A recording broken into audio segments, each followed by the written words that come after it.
வணக்கம்.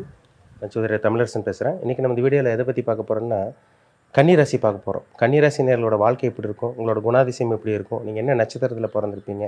நட்சத்திரத்துக்கு உண்டான குணாதிசயம் என்ன? உங்களுக்கு என்னென்ன பிளானட்டோட இம்பேக்டில் இருப்பீங்க? அதாவது கன்னி ராசிக்கு வந்து ஒரு சில கிரக அமைப்புலாம் இருக்கும். அது பொதுவான பலனா நம்ம எப்படி இருக்குன்னு நம்ம இந்த வீடியோவில் தெளிவாக பார்க்க போகிறோம். பொதுவாகவே கன்னி ராசிக்காரங்க வந்து பார்த்திங்கன்னா, ஒரு இளமையான தோற்றம் கொண்டவங்களாக இருப்பாங்க. ஏன்னா காலபுருஷ தத்துவப்படி அது 6ஆம் ராசி. காலச்சக்கரத்துக்கு கன்னி வந்து 6ஆம் ராசியாக வரும். புதனோட ராசியாக வரும். சரிங்களா? புதன்கிறதுனால வந்து பார்த்திங்கன்னா வந்து பார்த்திங்கன்னா புத்திக்குண்டான கிரகம், இளமைக்குண்டான கிரகம், அறிவுக்குண்டான கிரகம், ஒரு தெளிவான கிரகம். பூமியை விட சின்ன கிரகமே புதன் தான். ஆனால் பார்க்குறக்கு ஒன்றுமே இல்லாமல் இருக்கிற மாதிரி இருக்கும். ஆனால் வந்து பயங்கர புத்திசாலியாக இருப்பாங்க. உங்களுக்கு மிதுன ராசிக்காரங்க எப்படி இருப்பாங்களோ அதே மாதிரி தான் கன்னி ராசிக்காரங்களும் இருப்பாங்க. ஏன்னா கன்னிங்கிறது காலச்சக்கரத்துக்கு 6ஆம் வீடு.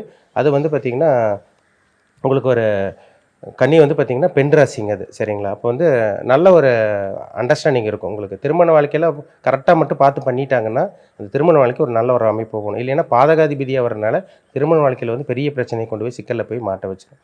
இதில் வந்து கன்னிங்கிறது வந்து பார்த்திங்கன்னா, அது இந்த கம்ப்யூட்டர் மைண்டு, நான் கம்ப்யூட்டரில் நல்லா பூந்து விளையாடுறவங்க, அந்த அக்கௌண்ட்ஸில் இருக்கவங்க, ஆடிட்டிங்கில் இருக்கவங்க, இந்த ஹெச்ஆராக இருக்கவங்க, அதே மாதிரி வந்து பார்த்திங்கன்னா மீடியாவில் இருக்கவங்க, கலைத்துறையில் இருக்கவங்களாம் பாருங்கள் இந்த கன்னிராசிக்காரங்களாக இருப்பாங்க. ஏன்னா அது புதன்னாலே ஒரு புத்திக்குண்டான கிரகம், அறிவுக்குண்டான கிரகம், திறமைக்குண்டான கிரகம் தான் புதன். இப்போ உங்கள் ராசிக்கு வந்து பாருங்கள் 3 நட்சத்திரம் வரும். அதாவது உத்திர நட்சத்திரம் வரும், அதே மாதிரி பார்த்திங்கன்னா அஸ்த நட்சத்திரம் வரும், சித்திரை நட்சத்திரம் வரும். உத்திர நட்சத்திரக்காரங்க வந்து பார்த்திங்கன்னா கொஞ்சம் பிடிவாதம் இருக்குங்க, கொஞ்சம் கோவம் அதிகமாக இருக்கும், உடம்பு வந்து உஷ்ண தேகம் கொண்டவங்களாக இருப்பாங்க. பாடி வந்து அதிகமாக ஹீட்டாக இருக்கும், ஹீட் அதிகமாக ப்ரொடியூஸ் ஆகிட்டே இருக்கும். அதனால் உஷ்ண சம்மந்தப்பட்ட பாதிப்பு இந்த உத்திர நட்சத்திரக்காரங்களுக்கு வரும். அடுத்து வந்து பார்த்திங்கன்னா அஸ்த நட்சத்திரக்காரங்க. அஸ்தங்கிறது கொஞ்சம் குழப்பமான ஒரு நட்சத்திரங்க. ஏன்னா சந்திரனுடைய நட்சத்திரம். தாய் பாசம் இருக்கும், அம்மா மேலே கொஞ்சம் பாசமாக இருப்பாங்க. நல்லா இலகிய மனசு உங்களுக்கு அது இருக்கும். உங்களுக்கு கொஞ்சம் அமைதியாக இருப்பாங்க, படபடன்னு இது பண்ண மாட்டாங்க. கொஞ்சம் பொறுமையாக இருந்து தான் எந்த ஒரு விஷயமா இருந்தாலும் டீல் பண்ணுவாங்க. நல்ல ஒரு அருமையான ஒரு நட்சத்திரங்க. அஸ்தங்கிறது நல்ல நட்சத்திரம், ஆனால் குழப்பம் இருக்குங்க. என்னதான் இலகிய மனசு, என்னதான் அடுத்தவங்களுக்கு உதவி பண்ணுறது, இதெல்லாமே ஒரு பக்கம் இருந்தாலும் நல்ல மனசு இருந்தால் கூட அடிக்கடி மனசு குழம்பிகிட்டே இருக்கும். ஏன்னா சந்திரனுங்கிறது ஒரு நீர் கிரகம். சரிங்களா? அப்போ பாதி வந்து பாருங்கள், சந்திரன் வந்து ஒரு 15 நாள் வந்து வளர்பிறையில் இருப்பார், ஒளிச்சந்திரனாக இருப்பார். 15 நாள் வந்து பார்த்திங்கன்னா தேய்பிறை சந்திரனாக இருப்பார்.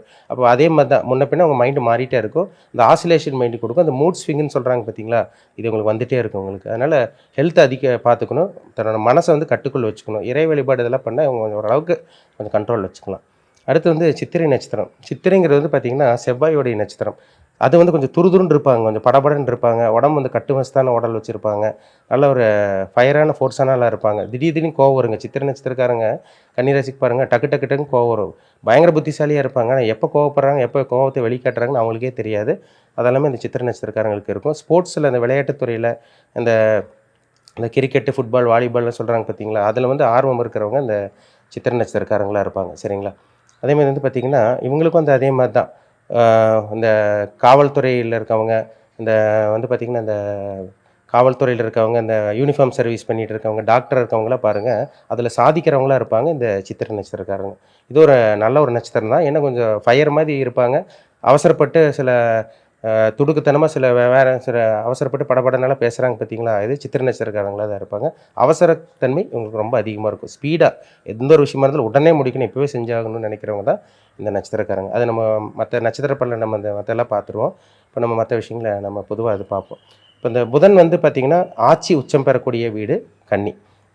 புதன் வந்து நீச்சமடையக்கூடிய வீடு உங்களுக்கு வந்து பார்த்திங்கன்னா மீனம். சரிங்களா? அப்போ ராசிநாதன் போய் 7ஆம் இடத்துல போய் நீச்சம் அடைகிறனால கணவன் மனைவி உறவில் சில கசப்பு வருங்க. இவங்க இதில் தான் போய் மாட்டிக்குவாங்க. நண்பர்கள்கிட்ட போய் சிக்கிடுவாங்க. நண்பர்கள் விஷயத்தில் போய் மாட்டி ஏமாந்த கன்னிராசிக்காரங்க அதிகம். ஏதோ ஒரு நண்பர் வந்து ரொம்ப வருஷமாக பழகி கூடவே பழகிட்டு இருக்கோம், முதல்ல குத்தி சொல்கிறாங்க பார்த்தீங்களா, இது கன்னிராசிக்காரங்க போய் மாட்டுவாங்க. ஏன்னா ராசிநாதன் போய் 7ஆம் இடத்துல போய் நீச்சம் அடைகிறார், பலம் இழக்கிறார்.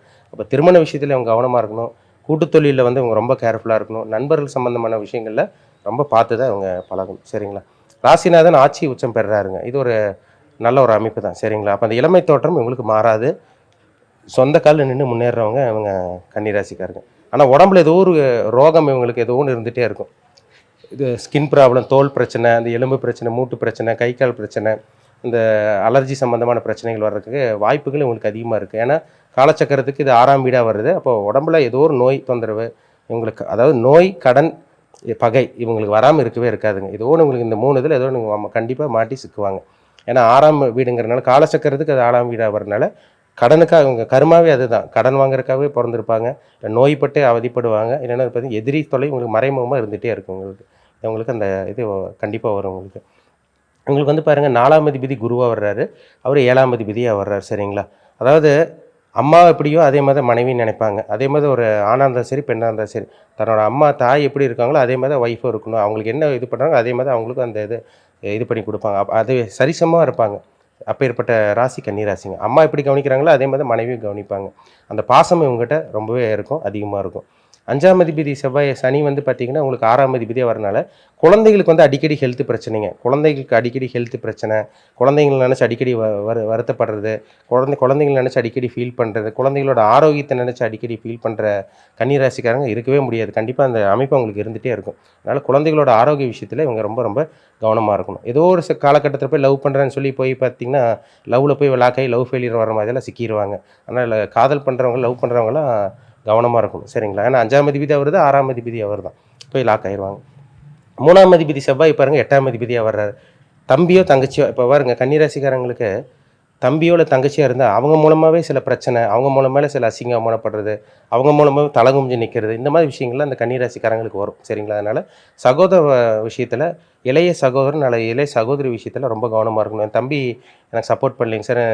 தம்பி எனக்கு சப்போர்ட் பண்ணல, என் தங்கச்சி சப்போர்ட் பண்ணல.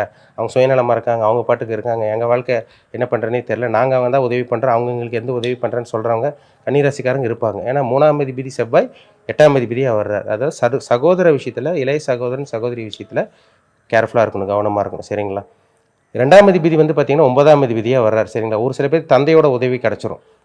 ஏன்னா 2ஆம் அதிபதி சுக்கிரன் வந்து 9ஆம் அதிபதியா வரனால, தந்தையோட ஆரோக்கியம் இப்ப இந்த பூர்வீக சொத்து கிடைக்கிறது, அப்பாவோட பூர்வீக சொத்து கிடைக்கிறது, அத வித்து டெவலப் ஆகுறது, இல்ல தந்தை மூலமா இன்கம் கிடைக்கிறது, தந்தை மூலமா நம்மளுக்கு வருமானம் வர்றது, இதெல்லாமே ஒரு சில கன்னி ராசிக்காரங்களுக்கு கிடைச்சிருது. ஏன்னா 2ஆம் அதிபதி சுக்கிரன் வந்து 9ஆம் அதிபதியா வரனால, தந்தை மூலமா அதிர்ஷ்டம், தந்தை மூலமா லாபம், தந்தை மூலமா சில பாக்கியங்கள் கிடைக்கக்கூடிய அந்த வாய்ப்புகள் இவங்களுக்கு அதிகமாவே இருக்கு. சரிங்களா?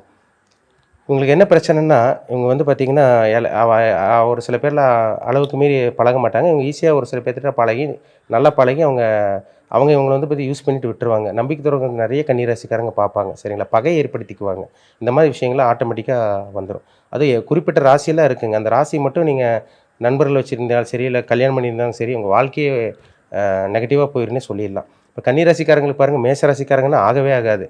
சுத்தமா ஆகாதுங்க. அவங்க மனப்பொருத்தமே இருக்காது. கன்னி ராசிக்காரங்க, மேஷ ராசிக்காரங்க கல்யாணம் பண்ணி ஒரே வீட்டுக்குள்ள தனியா இருக்கிறவங்க, அதேமாரி பிரிஞ்சு போய் இருக்கவங்க, டைவர்ஸ் கோர்ட்டு கேஸ் வாசல்ல இருக்கவங்க எத்தனையோ பேர் இருக்காங்க. அப்ப கன்னிக்கும் மேஷ ராசிக்காரங்களுக்கும் ஒத்தே வராது. அந்த விஷயத்துல கல்யாணம் பண்ணும்போது நீங்க ரொம்ப ரொம்ப கவனமா இருக்கணும். மத்தபடி கன்னி ராசிக்கு வந்து பார்த்தீங்கன்னா, மகர ராசி நல்லா ஒத்து போயிரும். அதேமாரி வந்து பார்த்தீங்கன்னா, கும்ப ராசி செட் ஆகும். மிதுன ராசி செட் ஆகும். ரிஷப ராசி செட் ஆகும். துலாம் ராசி எல்லாம் செட் ஆயிரும். அந்த சுக்கிரனோட ராசி, சனியோட ராசி, புதனோட ராசி எல்லாம் உங்களுக்கு நண்பர்களா இருப்பாங்க. இந்த ராசிக்குள்ள தான் இருப்பாங்க பாருங்க. நீங்க ஃப்ரெண்டா பழகுறீங்கன்னா, இந்த ராசிக்குள்ள தான் உங்களுக்கு இருப்பாங்க. அவங்க தான் உங்களுக்கு சப்போர்ட் பண்ற மாரி வரும்.